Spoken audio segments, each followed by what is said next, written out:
వెళ్ళి వాళ్ళ కాలు తీసుకో కాలు నొక్కు నువ్వు వాళ్ళకి కేసుని నాని అంటే తెలుసుకున్నావు. ఆయన టికెట్లు ఇచ్చిన ప్రతి ఒక్కరు గెలవలేదు కదా సార్. కేసుని నాని గారు ఇంత హవాలో గెలిచారు. అవునండి. పక్కన జయదేవ్ గారు తెలిసాడు, ఆయన మాట్లాడుతున్నాడా?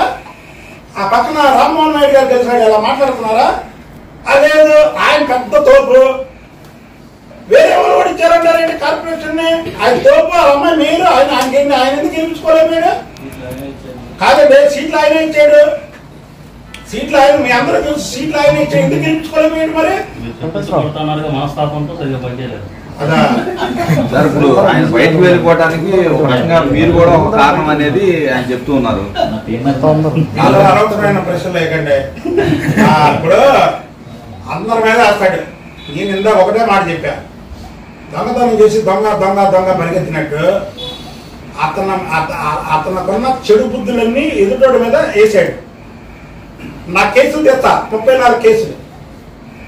కేసులు నేను ఈసారి పెట్టినప్పుడు 34 కేసులు నా మీద ఉన్నాయి.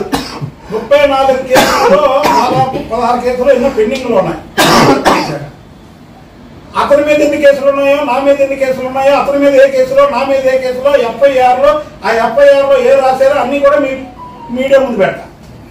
నా మీద ఎలాంటి మరకలేని కేసులు, అన్ని పార్టీకి సంబంధించినటువంటి కేసులు, అతని ఎన్ని వ్యక్తిగత కేసులు అవన్నీ పెడతా. అవన్నీ FIR నెంబర్లతో సహా ఇస్తాను. మీరు క్రైమ్ బ్రాంచ్లో అడగచ్చు. అది ఇదే చిత్తశుద్ధి లేదు. ఏదో లావు కొన్నాను, నన్ను చూసి భయపడతారు, నా ఆకారాన్ని చూసి ఆకారంలో ఎకారం కలుపుకున్నట్టు ఉంటాడు. ఇవాళ చూసాం కదా జగన్మోహన్ రెడ్డి దగ్గరికి వెళ్ళి, ఎందుకని నీకు ఆ కర్మ? రాష్ట్రం అంతా గో బ్యాక్ జగన్ అని ఉన్న ఎంపీలు ఎమ్మెల్యేలు అంటుంటే నువ్వు వెళ్ళి గంగా నదిలోంచి సముద్రంలో దూకినట్టు ఉంది. సరే, ఇక ఎవడు చేసిన కర్మ వాడు అనుభవించ తప్పదమ్మా. ఫైనల్గా వాడు కర్మ చేశాడు, కర్మ పైకి వెళ్ళాక అది ఇక్కడే అనుభవించాలి. రాజకీయాల్లో ఎవరైతే 2 సార్లు ఎంపీ సీట్ ఇచ్చాడో ఆయన చేశాడు. ఇంకొకటండి, మీడియా ముందు ఒక్క సంగతి చెప్తాను. ఆ రోజు ప్రెస్ మీట్ పెట్టడం అది కరెక్ట్ కాదని 100 సార్లు చెప్పాను. నేను ఇవాళ ఆర్థికంగా పైకి వచ్చానన్నా, లేదా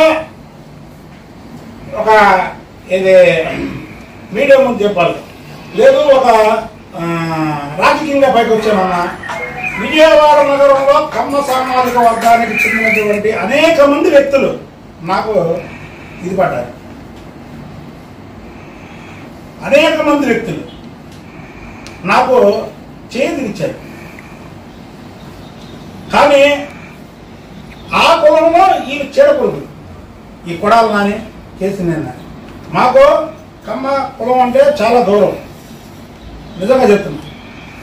ఆ కులంలో వీళ్ళ చీడ పురుగుల్లా పుట్టి ఆ కులాన్ని వచ్చారు. ఎందుకు చెప్తున్నానంటే ఈ మాట, అతను ఇందాక కులం గురించి మాట్లాడాడు కాబట్టి అతను ఆ కులం గురించి మాట్లాడాడు. చంద్రబాబు గారు ఎప్పుడు కులం గురించి మాట్లాడాడు?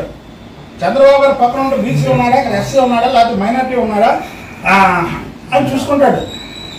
పాపం ఆయన కులం పట్టింపులు లేవు, చూసుకుని ఆయన పక్కన పెట్టుకుంటాడు. ఆయనకి ఏంటంటే కులం గురించి మాట్లాడుతున్నాడు, తప్పు కదా. అంటే కులాలను రెచ్చగొడుతున్నాడు. తెలుగుదేశం పార్టీ కమ్మ కులానికి చెందిన పార్టీ లాగా అతను ఒక ముద్ర వేయడానికి మారి 10 నిమిషాలు అప్పుడే ముద్ర వేస్తాడు. చెప్తున్నాం మేము, కమ్మారు స్నేహపాత్రులు, కమ్మారితో స్నేహం మంచిదే. నీకెందుకు? నువ్వేమో ఒక పక్క కాపుడు స్థలాన్ని ఆక్రమించిపోయావు, మరో పక్క ఏమో కమ్మలోనే పాపం బిల్డింగ్ కట్టకుండా నాశనం చేస్తున్నాం, ఇంకో పక్క బీసీ ఉన్నటువంటి పన్ను ఇచ్చేస్తున్నాం, మరో పక్క దేవదత్తు ఎస్సీ వర్గానికి చెందినటువంటి వ్యక్తి మీద దాడి చేయబోయావు. అదేంటంటే మా తమ్ముడు దాడి చేయబోయాడు నా మీద, చంద్రబాబు నాయుడు ఉసుగొలిపాడు. చంద్రబాబు నాయుడు గారు ఉసుగొలిపితే నిన్ను అసలు ఉంచుతారా కేసీఆర్ నాని? నిన్ను ఉంచుతారా? నీకేంటంటే టికెట్ రాదనేసరికి నోటుకు వచ్చినట్టు వాగాడు 4.5 ఏళ్ళు.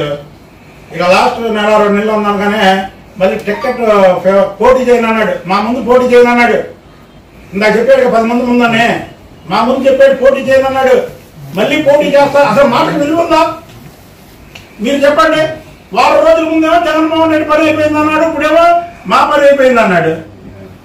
మా 10 మంది ముందేమో ఇంకోటి ఏంటంటే చంద్రబాబు నాయుడు గారి ఇంట్లో ఏం జరిగిందంటే మేము 10 మంది ముఖ్య లీడర్లో కూర్చోం. లేచి ఆయన బాబాయ్తో మాట్లాడుతుంటే నందిగామ జగ్గపేట మీటింగ్ ఉంటే ఏమంటే నేనే కాదు పోటీ చేయను, మీరు ఆకరించుకోండి. చంద్రబాబు గారు ఏమన్నారు తెలుసా? ఆయన చెప్పడు కదా అలాగే చంద్రబాబు నాయుడు గారు ఈయన నానే పోటీ నువ్వు చెయ్యాలో వద్దో చెప్పేది నేను, బీ ఫార్మ్ ఇచ్చేది నేను.